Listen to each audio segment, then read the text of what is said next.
ನಿಮ್ಮ fan followers craze ಇದೆಲ್ಲವೂ ಕೂಡ ಹೊರಗಿನವ್ರಿಗೆ ಗೊತ್ತಿತ್ತು. ಬಟ್ ಬಿಗ್ ಬಾಸ್ ನಲ್ಲಿ ಇರೋರಿಗೆ ಸ್ವಲ್ಪ ಜನ ಗೊತ್ತಿರ್ಲಿಲ್ಲ. ನಿಮಿಷ ಅಲ್ಲಿ ಡಲ್ ಆಗಿ ಕೂತಿರ ಅಂದ್ರೆ ಅದನ್ನ ರೀಸನ್ ಇಟ್ಕೊಂಡು ಅಲ್ಲಿ ನಾಮಿನೇಷನ್ ಮಾಡೋದಾಗಲಿ ನಾನು ಹಿಡ್ಕೊಂಡು ಎಲ್ಲರಿಗೂ ಒಂದು ಟಾರ್ಗೆಟ್ ಅದ. 24 ತಾಸಿನಾಗ ಬರೀ ನಂದ ತೋರಿಸೋದಿಲ್ಲ. ಯಾಕಂದ್ರೆ ಇಲ್ಲಿ ಎಷ್ಟೋ ಮಂದಿ ಕಂಟೆಂಟ್ಸ್ ಇರ್ತಾರೆ, ಅವರೆಲ್ಲ ಪಾರ ಹೇಗಿರ್ತೈತಿ, ಅವ್ರು ಮಾತಾಡೋದೇ ನಾನು ಕೂತಿರ್ಬೋದು, ನಂದ ತೋರಿಸಿರ್ಬೋದು. ಟಾಪ್ 5 ಯಾರು ಇರ್ಬೋದು ಅಂತ ನಿಮ್ಮ ಪ್ರಕಾರ? ನಾ ಈ ದಿನ ಅಂದ್ರೆ ನಾನು ಇರ್ತೀನಿ. ಗಳಿಸಿದ್ದು ರಗಡಿತ್ತು, ಆದ್ರೆ ಕಳ್ಕೊಂಡಿದ್ದು ಬಾಳ ನಾನು ಒಂದೊಂದ್ ತೊಡ ದಬಾರಕ್ಕೆ ಇಶ್ಯೂ ಅದು ನನಗೆ ಹೆಸರು ಧಕ್ಕೆ ಬರುವಂತದ್ದು. Hello Vijaya Karnataka ವೀಕ್ಷಕರೆಲ್ಲರಿಗೂ heartly welcome. ನಾನು ನಿಮ್ಮ ಕಾವ್ಯ ಕೃಷ್ಣಮೂರ್ತಿ. ನಮ್ ಜೊತೆ ಇದೀಗ ಮಾಡು ನಿಪ್ನಾಳ ಅವರಿದ್ದಾರೆ. ಬಿಗ್ ಬಾಸ್ ಮನೆಯಲ್ಲಿ ಎಲಿಮಿನೇಟ್ ಆಗಿ ಈ ವಾರ ಹೊರಗೆ ಬಂದಿದ್ದಾರೆ. ಆಬ್ವಿಯಸ್ಲಿ ಎಲ್ರಿಗೂ ಒಂದು ಕುತೂಹಲ ಅಂತೂ ಇದ್ದೇ ಇತ್ತು, ಒಂದು ನಿರೀಕ್ಷೆ ಅಂತೂ ಇದ್ದೇ ಇತ್ತು, ಅವ್ರು ಫೈನಲಿಸ್ಟ್ ಆಗ್ತಾರೆ ಅಂತ. ಆದ್ರೆ ಗೊತ್ತಿಲ್ಲ, ಈ ವಾರ ಅನ್ಎಕ್ಸ್ಪೆಕ್ಟೆಡ್ ಆಗಿ ನಮ್ ಜೊತೆ ಜಾಯಿನ್ ಆಗಿದ್ದಾರೆ. ಸೊ ನಾವು ಮಾತನಾಡಿಸ್ತಾ ಹೋಗೋಣ, ಎಲ್ಲಿ ಮೈನಸ್ ಆಯ್ತು ಅವ್ರಿಗೆ ಅಂತ ಕೇಳ್ತಾ ಹೋಗೋಣ. ಹಲೋ ಸರ್, ನಮಸ್ತೆ, ವೆಲ್ಕಮ್ ಟು ದ ಶೋ. ಹೇಗಿದ್ರ? ಸೂಪರ್, ಆರಾಮಾಗಿದ್ದೀನಿ. ಸೊ 90 ದಿನಗಳಿಗೂ ಹೆಚ್ಚು ಕಾಲ ಮನೆಯಲ್ಲಿದ್ದು ಇವಾಗ ಹೊರಗ್ ಬಂದಿದ್ದೀರಾ. ಸೊ ಇನ್ನು ಅದೇ ಗುಂಗಲ್ ಇದ್ದೀರಾ ಅಂತ ಕಾಣುತ್ತೆ. ಈಗ ಹೊರಗಿನ ಪ್ರಪಂಚ ನೋಡಿದಾಗ ಏನ್ ಅನ್ನಿಸ್ತಾ ಇದೆ? ಇನ್ನು ಹೊರಗಿನ ಪ್ರಪಂಚಕ್ಕೆ ಏನು ಹೋಗಿಲ್ರಿ, ಆದ್ರೆ ಇನ್ನು ಮೊಬೈಲ್ದಾಗ ಈಗ ಮೊಬೈಲ್ ಪ್ರಪಂಚ ನೋಡಿದಾಗ ಹೇಗೆ ಅನಿಸ್ತಾ ಇದೆ? ಏನಾಗದತಿ ಏನಿಲ್ಲ ಅಂತ ಹೇಳಿ ನೋಡ್ಕೋತವಲ್ಲ ಬಾಳ ಇತ್ತು, ಹಂಗ ನೋಡ್ಕೋತ ಕೂತಿದ್ವಿ. ಯಾಕಂದ್ರೆ ನಾವು ಅಲ್ಲಿ ಎಕ್ಸೆಪ್ಟ್ ಮಾಡಿದೆ ಬೇರೆ, ಇಲ್ಲಿ ಹೊರಗಿಂದ ಅನ್ಎಕ್ಸೆಪ್ಟೇಬಲ್ ಬೇರೆ ಒಂದರ ಅನಿಸ್ತು. ಅಲ್ಲಿ ಒಳಗೂ ಟ್ವಿಸ್ಟ್ ಅಂದ್ರೆ ಇಲ್ಲಿ ಹೊರಗೂ ಟ್ವಿಸ್ಟ್ ಐತಿ. ನಮಗೆ ನೋಡಾಕ ಒಂಥರ ಮಜಾ ಐತಿ, ಒಂಥರ ಖುಷಿನೂ ಅನಿಸ್ತೈತಿ, ಒಂಥರ ದುಃಖನೂ ಅನಿಸ್ತೈತಿ.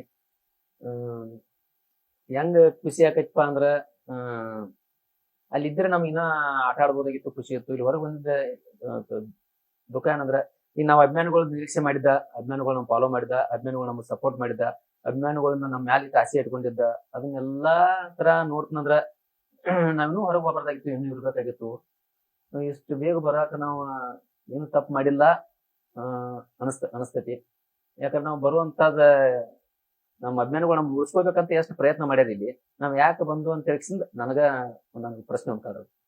ಅದೇ ಅಂದ್ರೆ ಈ ವಾರ ಆಬ್ವಿಯಸ್ಲಿ ನೀವು ಹೊರಗ್ ಬಂದಿದ್ದು ಒಂದಷ್ಟು ಜನಕ್ಕೆ, ಅಂದ್ರೆ ನಿಮ್ಮ ಅಭಿಮಾನಿಗಳು ಕೂಡ ಬೇಸರ ಅಂತೂ ಇದ್ದೇ ಇದೆ.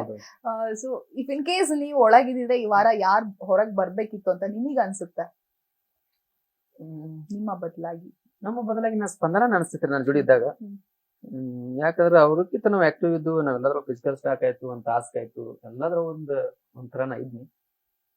ನನ್ಕಿಂತ ಅವ್ರಕ್ಕಿಂತ ನಾ ಬೆಟರ್ ಫುಲ್ ಒಂಥರ ಎಲ್ಲಾ ತರ ಚೇಂಜಸ್ ಇದ್ರು. ಅವ್ರಿಗೆ ಹೋಲಿಕೆ ಮಾಡ್ತಂದ್ರೆ ನಾ ಯಾವ್ದಕ್ಕೂ ಇದನ್ನಲ್ಲ ನನ್ನ ಅನಿಸ್ತೈತಿ. ಇನ್ನು ಬಿಗ್ ಬಾಸ್ಗೆ ಎಂಟ್ರಿ ಕೊಡ್ಬೇಕಾದ್ರೆ ನೀವಿಬ್ರು ಜಂಟಿಯಾಗೆ ಎಂಟ್ರಿ ಕೊಟ್ಟಿರ್ತೀರಾ, ನೀವು ಸ್ಪಂದನ ಅವರು. ಸ್ಟಾರ್ಟಿಂಗ್ ಅಲ್ಲಿ ಎಲ್ರೂ ಚೆನ್ನಾಗಿರುತ್ತೆ, ಬಟ್ ಹೋಗ್ತಾ ಹೋಗ್ತಾ ಒಬ್ಬರ ಒಪಿನಿಯನ್ ಅಂದ್ರೆ ಬದಲಾಗ್ತಾ ಹೋಗುತ್ತೆ. ಈಗ ನಾಮಿನೇಷನ್ ಅಂತ ಬಂದಾಗ್ಲೂ ಕೂಡ ಎಲ್ಲೋ ನಾಮಿನೇಟ್ ಮಾಡೋದು ಇದೆಲ್ಲವೂ ಕೂಡ ನಡೀತಾ ಇರುತ್ತೆ. ಬಹುಶಃ ಇದೇ ಬಿಗ್ ಬಾಸ್. ಸೊ ನೀವೇನ್ ಹೇಳ್ತೀರಾ ಇದ್ರ ಬಗ್ಗೆ? ಅಂದ್ರೆ ಈ ಅಭಿಪ್ರಾಯಗಳು ಚೇಂಜ್ ಆಗೋದು ಇದೆಲ್ಲವೂ ಕೂಡ. ಅಭಿಪ್ರಾಯಗಳು ಚೇಂಜ್ ಆಗಬೇಕಾದ್ರೆ ಅಲ್ಲಿ ಚೇಂಜ್ ಆಗೋದು ಅಂತ ನಡೆಯಂಗಿಲ್ಲ. ಯಾಕಂದ್ರೆ ಒಬ್ಬರನ್ನ ಇನ್ನ ಫ್ರೆಂಡ್ಶಿಪ್ ಮಾಡಿದ್ವು ಅಂದ್ರೆ ಅವ್ರ ಜೊತೆ ಇರಕ್ ಆಗೋಲ್ಲ, ಅವ್ರು ಹೇಳ್ದಂಗ ಕೇಳಕ್ ಆಗೋಲ್ಲ. ಈಗ ಲಾಸ್ಟ್ ಹೋಗೋದ ಒಬ್ರೇ ಇರ್ತೈತ್ರಿ ಅಲ್ಲಿ. ಒಬ್ರ ಅಂದ್ರೆ ನಾವು ಪ್ರತಿಯೊಬ್ಬರಿಗೆ ಇವತ್ತು ನೀವು ಕೆಟ್ಟಾಗಬೇಕು, ನಾಳೆ ಅವ್ರು ಕೆಟ್ಟಾಗಬೇಕು, ನಾಳೆ ಅವ್ರು ಕೆಟ್ಟಾಗಬೇಕು. ಒಳ್ಳೇದಿದ್ರೆ ತಗೋಬೇಕು, ಕೆಟ್ಟದಿದ್ರೆ ಹೇಳ್ಬೇಕು. ನಮ್ಮ ಒಪಿನಿಯನ್ ಅವ್ರು ಹೇಳ್ಬೇಕು, ಅವ್ರ ಒಪಿನಿಯನ್ ನಾವು ಕೇಳ್ಬೇಕು. ಅಲ್ಲಿ ಬಿಗ್ ಬಾಸ್ ಅಲ್ಲಿ ಯಾರು ಒಂದಾಗಿ ಒಂದ್ ಇದನ್ ಮಾಡಾಕ ಗೂಡ್ ಕಟ್ಟಾಕಂತ ಹೋಗಿಲ್ಲ. ಅಲ್ಲಿ ಗೂಡ್ ಅಂತಿ ಡಿವೈಡ್ ಬೈ ಆಗಬೇಕು. ಅಲ್ಲಿ ಫೈನಲಿಸ್ಟ್ ಆಗೋದ ಒಬ್ರ ಅಂತ ಹೇಳಕ್ ಇಷ್ಟಪಡ್ತೀನಿ. ಅಂದ್ರೆ ಮಿನಿ ಫಿನಾಲೆಯಲ್ಲಿ ಫೈನಲಿಸ್ಟ್ ಆಗಿರ್ತೀರಿ ನೀವು. ಹೌದು, ಬಿಗ್ ಬಾಸ್ ಕನ್ನಡ 12ರ ಮಿನಿ ಫಿನಾಲೆಯಲ್ಲಿ ಫೈನಲಿಸ್ಟ್ ಆಗಿರ್ತೀರಿ. ಸಾಕಷ್ಟು ನಿರೀಕ್ಷೆ ಇರುತ್ತೆ. ಎಲ್ಲೋ ಬಿಗ್ ಬಾಸ್ ಕನ್ನಡ ಸೀಸನ್ 12ರ ಫೈನಲಿಸ್ಟ್ ಆಗಿರ್ತೀರಿ ಅಂತ ಸಾಕಷ್ಟು ನಿರೀಕ್ಷೆ ಇತ್ತು. ಎಲ್ಲೋ ಅದು ಅಂದ್ರೆ ಹೊರಗ್ ಬಂದ್ರಿ ನೀವು. ಸೊ ಇದ್ರ ಬಗ್ಗೆ ಎಷ್ಟು ಬೇಜಾರಿದೆ, ಏನ್ ಹೇಳ್ತೀರಿ? ಬಾಳ್ ಬೇಜಾರೈತಿ ಮ್ಯಾಮ್. ಯಾಕಂದ್ರ ನಾ ಒಂದ್ ಅನ್ಕೊಂಡಿನಲ್ಲಿ ಜನಕ್ ನಾ ಏನ್ ಕಡಿಮೆ ಕೊಟ್ಟಿರ್ಬೋದು, ನನ್ ಜನಕ್ಕೆ ಇನ್ನೂ ತೋರ್ಸ್ಬೇಕಾಗೈತಿ ಆಮೇಲೆ ನಾ ನಿರೀಕ್ಷೆ ಪಟ್ಟಿರ ಅಲ್ಲಿ. ಇಲ್ಲಿ ಹೊರಗಿನ ನಿರೀಕ್ಷೆನೆ ಬೇರೆ ಐತಿ. ನಂದೇನೋ ಅದು ಎಕ್ಸೆಪ್ಟ್ ಏನು ಮಾಡಿಲ್ಲ. ಅವ್ರು ಮಾಳುವನ್ನ ಇನ್ನು ಇರಬೇಕು, ಮಾಳುವನ್ನ ಆಡ್ಬೇಕು, ಮಾಳುವನ್ನ ಆಟ ನೋಡ್ಬೇಕು, ಮಾಳುವನ್ನ ಫೈನಲಿಸ್ಟ್ ಆಗಿ ಅವ್ರ ಫೈನಲ್ ಕಪ್ ತರ್ಬೇಕನ್ನೋ ಮಟ್ಟಿಗೆ ನಾನು ಫಾಲೋ ಮಾಡ್ಯಾರು, ನನ್ಗೆ ವೋಟ್ ಮಾಡ್ಯಾರು. ನಾ ಇಷ್ಟು ಬೇಗ ಹೊರಗೆ ಬರ್ಕೊಂಡ್ ಬರ್ತೇನೆ ಅಂತ ನಾ ಅನ್ಕೊಂಡಿರ್ಕಿಲ್ಲ. ನಾ ಪ್ರತಿ ವಾರ ನಾಮಿನೇಟ್ ಆದಾಗ ನನ್ ಸೇವ್ ಆದಾಗ ಒಂದೊಂಥರ ಖುಷಿ ಎಷ್ಟ್ ಆಕೇತಂದ್ರ ನನ್ನ ಜನ ನಾನು ಯಾವತ್ತೂ ನನ್ನ ಕೈ ಬಿಟ್ಟಿಲ್ಲ, ನಾನು ಬಿಡುದೂ ಇಲ್ಲ. ನನಗ ಆತ್ಮಸಾಕ್ಷಿ ಬಾಳ್ತು, ನನಗ ಅವ್ರ ಮೇಲೆ ಭರೋಸೆ ಆಯ್ತು. ಇವಾಗಾದ್ರೂ ಐತಿ, ಇವಾಗಾದ್ರೂ ಇಟ್ಟದಾರು. ಅದ ಏನಾಯ್ತು ಗೊತ್ತಿಲ್ಲ ಇಷ್ಟ ಹೇಳಕ್ ಇಷ್ಟಪಡ್ತೀನಿ. ಅದೇ ಅಂದ್ರೆ ಇನ್ನು ಸ್ಪರ್ಧಿಗಳು ಹೇಳ್ತಾ ಇದ್ರು ಆಗಾಗ ಮಾಳುವನ್ನ ಇನ್ನು ಜಾಸ್ತಿ ಮಾತಾಡ್ಬೇಕು, ಬೆರಿಬೇಕು, ಜಾಸ್ತಿ ಮಾತಾಡ್ಬೇಕು ಅಂತ ಹೇಳ್ತಾ ಇದ್ರು. ನೀವು ಹೇಳ್ತಾ ಇದ್ರಿ ನೀವು ಎಲ್ಲವೂ ಕೂಡ ಟ್ರೈ ಮಾಡ್ತಾ ಇದ್ರಿ, ಆದ್ರೂ ಎಲ್ಲಿ ಮಿಸ್ ಆಯ್ತು ಅಂತ. ಎಲ್ಲಿ ಏನ್ ಮಿಸ್ ಆಗಿಲ್ಲ ಮ್ಯಾಮ, ನಾ ಮಾತಾಡುವಷ್ಟ ಮಾತಾಡಿದ್ನು. ಏನ್ ಮಾಡ್ಬೇಕು ಅದನ್ನೆಲ್ಲ ಬಿಗ್ ಬಾಸ್ ಮನೇಲಿ ಅಲ್ಲಿ ಪ್ರತಿಯೊಂದು ವಿಷಯದಾಗೂ ಎಲ್ಲದಕ್ಕೂ ನಾ ಭಾಗವಹಿಸಿದ್ನು. ನಾ ಎಷ್ಟು ಕೊಡ್ಬೇಕು ಅದನ್ನೆಲ್ಲ ಅವ್ರಿಗೆ ಸರಿಯಾಗಿ ಕೊಟ್ಟದನು. ಅವ್ರಿಗೆ ಒಂದು ತಾಸು ಬೇಕಾದ್ರೆ 5 ನಿಮಿಷ ಅಲ್ಲಿ ಡಲ್ ಆಗಿ ಕೂತಿರ ಅಂದ್ರೆ ಅದನ್ನ ರೀಸನ್ ಇಟ್ಕೊಂಡು ಅಲ್ಲಿ ನಾಮಿನೇಷನ್ ಮಾಡೋದಾಗ್ಲಿ, ಒಂದು ಪ್ರಕ್ರಿಯೆದಾಗ ಹೇಳೋದಾಗ್ಲಿ, ಒಂದು ಚಟುವಟಿಕೆ ಹೇಳೋದಾಗ್ಲಿ, ಅಲ್ಲಿ ಮಂದಿಗೆ ನಾನು ಹಿಡ್ಕೊಂಡೆ ಎಲ್ಲರಿಗೂ ಒಂದು ಟಾರ್ಗೆಟ್ ಅದ. ಈಗ ನಾನು ಬಂದಾಗಿಂದ್ರ ಅದೊಂದ ಜಾಸ್ತಿ ಐತಿ. ಅದನ್ನ ಬಿಟ್ರೆ ನಂದು ಜಾಸ್ತಿ ಏನೂ ಇಲ್ಲ. ನಾ ಅವ್ರಿಗೋಸ್ಕರ ಏನು ಚೇಂಜ್ ಆಗಬೇಕಂತ ಏನಿಲ್ಲ. ಈಗ 24 ತಾಸಿನಾಗ ಬರೀ ನಂದ ತೋರ್ಸುದಿಲ್ಲ. ಯಾಕಂದ್ರ ಇಲ್ಲಿ ಎಷ್ಟೋ ಮಂದಿ ಕಂಟೆಂಟ್ಸ್ ಇರ್ತಾರ, ಅವ್ರೆಲ್ಲಾ ಪಾರ ಬೇಕಾಗಿರ್ತೈತಿ. ಈಗ ಮಾಡು ಮಾತಾಡೋಲ್ಲ ಅಂತ ಹೇಳಿ ನಂದ ತೋರ್ಸಕ್ ಆಗೋದಿಲ್ಲ. ಎಲ್ಲಾರ್ದು ತೋರ್ಸಾಕ ಅವ್ರು ಮಾತಾಡೋತ್ನಾಗ ನಾ ಸುಮ್ ಕೂತಿರ್ಬೋದು, ನಂದು ಅದನ್ನ ತೋರಿಸಿರ್ಬೋದು. ನನ್ನ ಅನಿಸಿಕೆ, ನನ್ನ ಇಷ್ಟ. ನಾ ಮಾತಾಡಿಲ್ಲ ಅಂತೇನಿಲ್ಲ, ಎಷ್ಟು ಬೇಕಂತ ಮಾತಾಡಿನು, ಯಾರಿಗೆ ಏನ್ ಮಾತಾಡ್ಬೇಕು ಅದನ್ನ ಮಾತಾಡಿನು, ಏನ್ ಉತ್ತರ ಕೊಡ್ಬೇಕು ಅದನ್ನ ಕೊಟ್ಟದನು. ಬಿಗ್ ಬಾಸ್ ಮನೆಗೆ ಹೆಂಗಿರ್ಬೇಕು ಹಂಗ ಜೀವನ ಮಾಡಿದ್ನ ಅಂತ ಹೇಳಕ್ ಇಷ್ಟಪಡ್ತೀನಿ. ಇದ್ರ ಜೊತೆ ಸರ್ ಕ್ಯಾಪ್ಟನ್ಸಿ ಬರುತ್ತೆ ಅಂದ್ರೆ ಇದೇ ಜನರ ಜೊತೆ ಮಾಡೋರು, ಜನ ನೋಡಿದಾಗ ಅಷ್ಟೇ ಖುಷಿ ಆಗ್ತೀರಿ ಅವ್ರ ಮುಂದೆ. ಅಂದ್ರೆ ಯಾರು ಹೇಳ್ತಾ ಇದ್ರು ಮಾಡೋರು ಮಾತಾಡಲ್ಲ ಅಂತ ಹೇಳಿ, ಜನರ ಮುಂದೆ ನೀವು ಮಾತಾಡಿ ಅದೇ ಕ್ಯಾಪ್ಟನ್ ಆಗ್ತೀರಿ. ಸೊ ಇಷ್ಟೆಲ್ಲ ಆದ ನಂತರ ಕೂಡ ಮತ್ತ ಅದೇ ಮಾತಾಡಲ್ಲ ಅಂತ ಕೇಳ್ತಿದ್ದಾಗ ನಿಮ್ಗೂ ಕೂಡ ಪರ್ಸನಲಿ ಎಲ್ಲೋ ಕುಗ್ಗಿದ್ರ ಹೇಗೆ ಅಂತ, ಅಂದ್ರೆ ಇನ್ನೇನ್ ಮಾತಾಡ್ಬೇಕು ಆತರ ಏನಾದ್ರು? ನಾ ಯಾವ ವಿಷಯದಲ್ಲಾಗ್ಲಿ ಜನ ಬಂದಾಗಂತಿ ಆಕ್ಟಿವ್ ಅನ್ನಿಕತನು. ನಾ ಬೆಳೆದದ್ದ ಜನರಿಂದ, ಅವ್ರ ಆಶೀರ್ವಾದದಿಂದ ನಾನು ಬೆಳೆದಿದ್ದ. ಅವ್ರು ನೋಡಿ ನನಗ ಅತ್ಯದ್ಭುತವಾದ, ನನಗೆ ಹೇಳಲಾರ್ದಷ್ಟು, ನನಗೆ ನೆಲ್ಕಲಾರ್ದಷ್ಟು ಖುಷಿ ಸಿಕ್ತು. ಯಾಕಂದ್ರ ನಾ ಕ್ರೇಜ್ದಾಗ ನಂದ್ ಜೀವನ ಆಗಿತ್ತು. ನಂದ ಜಾಸ್ತಿ ಇಲ್ಲಿ ತಕ್ಕ ನನ್ ಜನ ಅದ ನಂದು ಜಾಸ್ತಿ ಕ್ರೇಜ್ದಾಗ ಬಂದೈತಿ. ನನ್ ಜನ ಬೆಂಬಲ ನನಗೆ ಅದೊಂಥರ ನನಗೆ ನೋಡಕ್ ಖುಷಿ ಅನಿಸ್ತು. ಯಾಕರ ಇಲ್ಲಿ ಹೊರಗೆ ಬಂದ್ರೆ ಅದು ಮರ್ದಿನ ನಾನು ಕುಗ್ಗಿಲ್ಲ, ಏನೂ ಇಲ್ಲ. ಇರೋ ವ್ಯಕ್ತಿತ್ವ ನನ್ನ ಫಸ್ಟ್ ಡೇ ಹಂಗಿದ್ನಿ, ಮತ್ತ ಅದ್ರ ಡೇ ಹಂಗಿದ್ನಿ, ಅದ್ರ ಡೇನೋ ಹಂಗದ. ಅದ್ರಕ್ಕೋಸ್ಕರ ನಾ ಯಾರಿಗೋಸ್ಕರ ಚೇಂಜ್ ಆಗಿಲ್ಲ. ಜನ ಅಂತ ಬಂದ್ರೆ ನನ್ ಹಿಡಿಯೋರು ಯಾರಿಲ್ಲ, ನನ್ನ ಅಷ್ಟು ಮಾತಾಡೋರು ಯಾರಿಲ್ಲ ಅಂತ ತಿಳ್ಕೊಳ್ತೀನಿ ನಾನು. ಯಾಕ ಅವ್ರ ನನಗೆ ಸಪೋರ್ಟ್ ಭಾಳ ಸಿಗ್ತೈತಿ. ಅವ್ರು ನನಗೆ ಎಷ್ಟು ಚಂದ ಹುರಿ ತುಂಬ್ತಾರೋ, ಅವ್ರು ಎಷ್ಟು ಚಂದ ನನಗೆ ಎನರ್ಜಿ ಆಗ್ತಾರೋ ಹೇಳಕ್ ಇಷ್ಟಪಡ್ತೀನಿ. ಏನೇ ನಿಮ್ ಹಾಡುಗಳೆಲ್ಲ ವೈರಲ್ ಆಗ್ತಾ ಇತ್ತು, ಸಿಕ್ಕಾಪಟ್ಟೆ ವೈರಲ್ ಆಗ್ತಾ ಇತ್ತು. ಅಂದ್ರೆ ಬಿಗ್ ಬಾಸ್ಗೆ ಇದೇ ಸೀಸನ್ಗೆ ನಿಮ್ಗೆ ಆಫರ್ ಬಂದಿದ್ದ ಅಥವಾ ಈ ಹಿಂದೆ ಬಂದಿತ್ತಾ ಹೇಗೆ ಅಂತ? ಬಂದಿತ್ರಿ. ಅವಾಗ ನಮ್ದ ಪರ್ಸನಲ್ ಪ್ರಾಬ್ಲಮ್ ಇದ್ದ ಕಾರಣಕ್ಕಾಗಿ ನಾವು ಸ್ವಲ್ಪ ಬರಲ್ಲ ಅಂತ ಹೇಳಿದಾಗ ಮತ್ ಈ ಸೀಸನ್ ನಾವ ಸ್ವಲ್ಪ ಮನಸ್ಸಿನಾಗ ಮರಗಾಕತ್ತು. ಸೀಸನ್ ಬಂದಿತ್ತು, ನಾವ್ ಮಿಸ್ ಮಾಡ್ಕೊಂಡು ಈ ಬಿಗ್ ಬಾಸ್ ಹೋಗ್ಬೇಕಾಗಿತ್ತು. ನಾವ ಸುದೀಪ್ ಸರ್ ಹೋಗ್ಬೇಕಾಗಿತ್ತು. ನಾವ ಅವ್ರ ಅಭಿಮಾನಿಯಾಗಿ ನಾವು ರಿಸಲ್ಟ್ ಮಾಡಿ ತಪ್ಪಾಯ್ತು ತಿಳಿಸಿ ನಾವು ಮನಸ್ಸಿನಾಗ ಮರಗೋಗುಟ್ಟಿಗೆ ಒಂದ್ 4 ದಿನಕ್ಕ ಫೋನ್ ಬತ್ರಿ ನಮಗ. ಫೋನ್ ಬತ್ತಂದಾಗ ಅವಾಗ ಹಿಂದೂ ನೋಡ್ಲಿಲ್ಲ ಮುಂದೆ ನೋಡ್ಲಿಲ್ಲ, ಒಪ್ಕೊಂಡ್ ಬಿಟ್ರ ತಕ್ಷಣ. ಇಂತ ಬಂದ ಅವಕಾಶ ನಾವ್ ಯಾವಾಗ ಮಿಸ್ ಮಾಡ್ಕೋಬಾರ್ದು. ಯಾಕಂದ್ರೆ ಮಿಸ್ ಮಾಡ್ಕೊಂಡ್ರೆ ನಮ್ಮಂತ ದೊಡ್ಡತನ ಯಾರಿಲ್ಲ. ಅದ್ರಾಗ ನಾವು ಕಿತ್ತ ಸರ್ ಅಭಿಮಾನಿ ಆಗ್ಯೋದು ಅನ್ನೋದು ಅವ್ರಿಗೋಸ್ಕರ, ಅವ್ರ ನೋಡೋಗೋಸ್ಕರ, ಅವ್ರ ಆಶೀರ್ವಾದಗೋಸ್ಕರ, ಅವ್ರಿಗೆ ಒಂದು ಹಗ್ಗೋಸ್ಕರ ಹೋಗ್ಲೇಬೇಕು ಅಂತ ಹೇಳಿ ನಿರ್ಧಾರ ಮಾಡಿದ್ರು ಹೋಗ್ಬೇಕಂತ. ಅಂದ್ರೆ ಹೋಗ್ಬೇಕಂತ ನಿರ್ಧಾರ ಮಾಡಿರ್ತೀರಿ. ತುಂಬಾ ಜನಕ್ಕೆ ಇದು ಆಸೆ ಅಂದ್ರೆ ಬಿಗ್ ಬಾಸ್ ಮನೆಗೆ ಹೋಗ್ಬೇಕು ಅನ್ನುವಂಥದ್ದು. ಸೊ ನಿಮಗೆ ಅವಕಾಶ ಬಂದಾಗ ಆಬ್ವಿಯಸ್ಲಿ ನಿಮ್ ರಿಯಾಕ್ಷನ್ ಹೇಗಿತ್ತು ಅನ್ನೋದನ್ನ ಹೇಳಿದ್ರಿ. ಜೊತೆಗೆ ಬಿಗ್ ಬಾಸ್ ಅಂತ ಅಂದಾಗ ಲೈಕ್ ಒಂದಷ್ಟು ಪ್ರಿಪರೇಷನ್ಸ್ ಏನಾದ್ರು ಮಾಡ್ಕೊಂಡ್ರ ಅಥವಾ ಹಿಂದಿನ ಸೀಸನ್ ಗಳು ನೋಡಿದ್ರ, ಇಲ್ಲ ಏನು ಗೊತ್ತಿಲ್ಲದೆ ಬ್ಲಾಂಕ್ ಆಗಿ ಬಂದ, ಹೇಗೆ ಮಾಡು? ಏನಿಲ್ಲ ಮ್ಯಾಮ್, ನಾವ್ ಒಂದು ಸೀಸನ್ ನೋಡಿಲ್ಲ. ಇದು ಇನ್ನಾದ್ರು 17 ಯಾವ ಒಂದು ಸೀಸನ್ ನೋಡಿರ್ಕಿಲ್ಲ. ಏನೋ ಬಂದ್ರು ಒಂದು ಇನ್ಸ್ಟಾದಾಗ ಆಯ್ತು, ಒಂದ್ ಯಾವ್ದು ರೀಲ್ಸ್ ಬರ್ತದ್ದು, ಅದನ್ನು ಅಷ್ಟ ಅದು ಒಂದು 15 ಸೆಕೆಂಡ್ 20 ಸೆಕೆಂಡ್ ಇರ್ತದ್ದು. ಅದಷ್ಟು ಕೊಡಂಗಿಲ್ಲ ಎನರ್ಜಿ. ಯಾಕಂದ್ರೆ ಏನಾರ ಒಂದು ಹೈಲೈಟ್ ಆಗಿದ್ದು ಅಷ್ಟೇ ಕೊಟ್ಟಿರ್ತಾರ ಅಲ್ಲಿ. ಪ್ರತಿಯೊಂದು ವಿಷಯ ಆಗ್ಲಿ ಯಾವ್ದು ಕೊಡಂಗಿಲ್ಲ. ಅದನ್ನ ನೋಡ್ತೀನಿ, ಹನುಮಂತನ ನೋಡ್ತೀನಿ, ಅವನು ನೋಡ್ತೀನಿ. ಒಂಥರ ಟಿವಿ ಅಂತ ಕೂತು ಒಂದ್ ದಿವ್ಸ ನೋಡಿಲ್ಲ. ನೋಡಿದ್ನು 1 ನಿಮಿಷ ನೋಡಿದ್ನು, 2 ನಿಮಿಷ ನೋಡಿದ್ನು, ಅಷ್ಟೇ ನೋಡಿದ್ನು ನಾನು. ಅಷ್ಟ್ ಪೂರಾ ನಂಗೆ ನೋಡಕ್ ಟೈಮ್ ಸಿಕ್ಕಿಲ್ಲ. ಯಾಕಂದ್ರೆ ಒಬ್ಬ ಕಲಾವಿದಾಗಿ ನನಗೂ ದಿನ ಇವೆಂಟ್ ಇರುವ ಪ್ರತಿಯೊಂದು ಹಳ್ಳಿಗೆ ಹೋಗ್ಬೇಕು, ಜನ ಮನರಂಜಿಸ್ಲಕ್ಕ ನೋಡಿಲ್ಲ. ನಾನು ಕಲ್ತಿದ್ದ ಬಿಗ್ ಬಾಸ್ ಮನೆಯಲ್ಲಿ ಬಂದ ನಾ ಎಲ್ಲಾ ತರ ಕಲ್ತಿದ್ದ ನಾನು ಬಿಗ್ ಬಾಸ್ ಓಕೆ. ಅದೇ ಅಂದ್ರೆ ಈ ಫಸ್ಟ್ ಸೀಸನ್ ಇದೆ, ಹೊಸ ಎಕ್ಸ್ಪೀರಿಯನ್ಸ್ ಹೌದು. ಬಟ್ ಹೊರಗೆ ಒಂದಷ್ಟು ಅಂದ್ರೆ ನಾವು ನೋಡೋದಕ್ಕೂ ಬಿಗ್ ಬಾಸ್ ನ ಅಲ್ಲಿ ಹೋಗಿ ಎಕ್ಸ್ಪೀರಿಯನ್ಸ್ ಮಾಡೋದಕ್ಕೂ ಅಲ್ಲಿ ಆಟ ಆಡೋದಕ್ಕೂ ಸಾಕಷ್ಟು ಚೇಂಜಸ್ ಇರುತ್ತೆ. ಈಗ ನಾವು ಹೊರ ಕೂತ್ಕೊಂಡು ಇವ್ರು ಈ ತರ ಆಟ ಆಡ್ಬೇಕಿತ್ತು, ಇವ್ರು ಇದನ್ನ ಮಾಡ್ಬೇಕಿತ್ತು ಅಂತ ಹೇಳೋದು ಈಸಿ, ಬಟ್ ಅಲ್ಲಿ ಆಟ ಆಡೋದೇ ಬೇರೆ. ಸೊ ನೀವ್ ಅದನ್ನ ಪರ್ಸನಲ್ ಆಗಿ ಎಕ್ಸ್ಪೀರಿಯನ್ಸ್ ಮಾಡಿದಾಗ ಲೈಕ್ ನಿಮಗೆ ಹೇಗಿತ್ತು ಆ ಒಂದು ಎಕ್ಸ್ಪೀರಿಯನ್ಸ್ ಅಂತ? ನಾ ಇಲ್ಲೇ ಬಾಳ ಹೊರಗೆ ಬಂದ ಕೂಡಲೇ ಇಷ್ಟ ತಿಳ್ಕೊಂಡೆ. ಇಲ್ಲಿ ಪ್ರತಿಯೊಬ್ಬರದಾಗ್ಲಿ ಪ್ರತಿಯೊಬ್ಬ ಕಂಟೆಂಟ್ ಅದಾಗ್ಲಿ ಇಲ್ಲಿ ಒಂದು ಬೇರೆನ ಒಪಿನಿಯನ್ ಐತಿ. ಅಲ್ಲಿರೋದ ನಾವಿರೋದನೇ ಬೇರೆ. Correct. ಅಲ್ಲಿಗೆ ಇಲ್ಲಿಗೆ ಗಜಾಂತರ ಫರಕ್ ಐತಿ. ಅಲ್ಲಿ ಒಳಗಿದ್ದಂಗೆ ಇಲ್ಲಿ ಹೊರಗೆ ಅರ್ಧ ಇಲ್ಲ. ನಾವ್ ಎಕ್ಸೆಪ್ಟ್ ಮಾಡಿದ ಇಲ್ಲಿ ಅನ್ಎಕ್ಸೆಪ್ಟೆಡ್ ಐತಿ. ನಾವಿದ್ದ ಜನ ಇಲ್ಲಿ ನಾವು ಹೊರಗೊಂತರ ಜನ ತಿಳ್ಕೊಂಡು ಅಂದ್ರೆ ಇಲ್ಲಿ ಹೊರಗೊಂತರ ಬೇರೆ ಇರ್ತೈತಿ. ನಾವ್ ಒಳಗೊಂದು ಕಂಟೆಂಟ್ ಬಗ್ಗೆ ನಾವು ತಿಳ್ಕೊಂಡಿದ್ದು ಅಂದ್ರೆ ಇಲ್ಲಿ ಹೊರಗೊಂದು ಬೇರೆ ಫೋಟೋ ಇರ್ತೈತಿ. ಇದ್ರ ಬಗ್ಗೆ ನನಗ್ ಬಾಳ ಒಂಥರ ನಾನಾ ಶಾಕ್ ಆಯ್ತು. ಒಂಥರ ಶಾಕ್ ಆಯ್ತು. ಅಂದ್ರೆ ನಿಮ್ಗೆ ಇಲ್ಲಿ ಹೊರಗಿರೋ ಕ್ರೇಜ್ ಬಗ್ಗೆ ಲೈಕ್ ಎಲ್ರಿಗೂ ಗೊತ್ತಿತ್ತು, ನಿಮ್ಮ ಫ್ಯಾನ್ ಫಾಲೋವರ್ಸ್ ಕ್ರೇಜ್ ಇದೆಲ್ಲವೂ ಕೂಡ ಹೊರಗಿನವ್ರಿಗೆ ಗೊತ್ತಿತ್ತು. ಬಟ್ ಬಿಗ್ ಬಾಸ್ ನಲ್ಲಿ ಇರೋರಿಗೆ ಸ್ವಲ್ಪ ಜನ ಗೊತ್ತಿರ್ಲಿಲ್ಲ. ಬಟ್ ಯಾವಾಗ ನೀವು ಕ್ಯಾಪ್ಟನ್ ಅಂತ ಆದ್ರಿ, ಆಗ ಮಾಡು ಪವರ್ ಏನು ಅನ್ನೋದು ಒಂದಷ್ಟು ಜನ ಮಾತಾಡ್ಕೊಂಡ್ರು. ಲೈಕ್ ಇಷ್ಟು ಸಪೋರ್ಟ್ ಇದೆಯಾ ಮಾಡುಗೆ ಅನ್ನುವಂಥದ್ದು. ಸೊ ಅದನ್ನೆಲ್ಲ ನೋಡಿದಾಗ ಲೈಕ್ ಎಷ್ಟು ಖುಷಿ ಆಯ್ತು. ಅಂದ್ರೆ ಎಲ್ಲೋ ಮತ್ತೆ ಅದೇ ಜನ ನಿಮ್ಮನ್ನ ಕೈ ಹಿಡಿದು ಕ್ಯಾಪ್ಟನ್ ಅಂತ ಮಾಡಿದಾಗ ಸೊ ಅದೆಷ್ಟು ಖುಷಿ ಕೊಡ್ತು ನಿಮ್ಗೆ ಅಂತ. ಬಾಳ ಖುಷಿ ಕೊಡ್ತಾರೆ ಅಲ್ಲಿ. ನನಗ ನನ್ ಜನ ಸಿಕ್ಕೈತಿ ಅಂದ್ರೆ ನನಗೆ ಕ್ಯಾಪ್ಟನ್ ಆಗ್ಬೇಕು ಅನ್ನೋ ಹಠ ಒಂದಿತ್ತು. ಮಾಡ್ಬೇಕು ನನ್ ಜನರ ಮುಂದೆ ನಾ ತೋರ್ಸ್ಕೋಬೇಕು. ನನ್ನ ಜನರಿಗೆ ನಾ ಸುಳ್ಳು ಅಂತ ಅನಿಸ್ಬಾರ್ದು. ನಾ ದಿನ ಕೊಡು ಮನರಂಜನೆ ಅವ್ರು ಕೊಡಬೇಕು, ಮಾತಾಡ್ಬೇಕಂತ ಹೇಳಿ ಕೊಟ್ನಿ.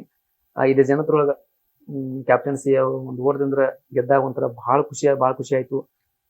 ಒಂಥರ ಬಹಳ ಖುಷಿ ಪಟ್ನಿ.